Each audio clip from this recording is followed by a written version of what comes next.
check out that flow. Why wasn't I a dancer? Wapow, wop. Today's question comes from the comment section. Phantasmagugada asks, how do you gracefully handle running into your ex? You watch where you're running.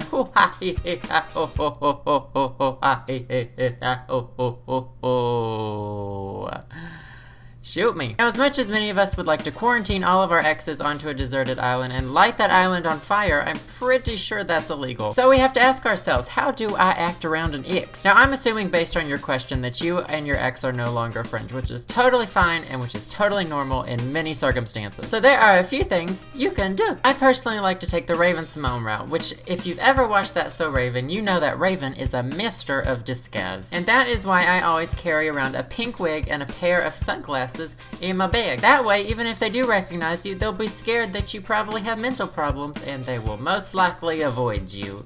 Yay! Good for you. Good for you crazies. Next, you could try not acknowledging their existence whatsoever. This may be considered rude, but if someone has hurt you, it is not worth your time to allow them to mess up your whole day or your whole week or whatever and let them bring you down again. Don't you bring me down today. Yeah.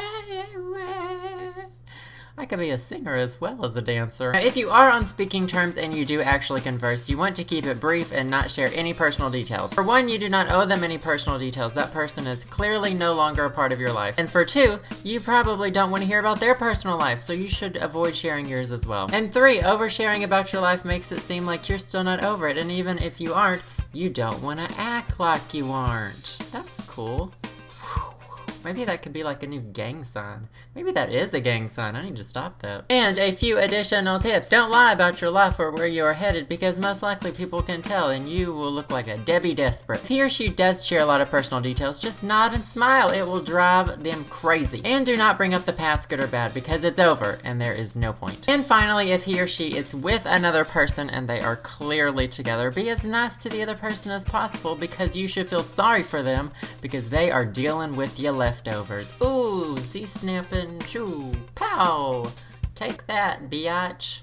I'm not bitter. And finally, boing! Don't ever look back. Because if they look back and they see you looking back, then you're gonna fall into their trap again. But if they look back and they see that you're still walking, all they're gonna be able to see is your fabulous ass moving on to better things. So if you guys have any more tips about running into your ex, I would love to hear them in the comment section. And as usual, you can leave questions for future videos in the comment section or on my site at cupofjoeshow.com. I will see you guys Wednesday. Oh no! Oh well, I'll still be looking pretty fly. Travel the world and the 7 seas. Everybody's trying to get away from me.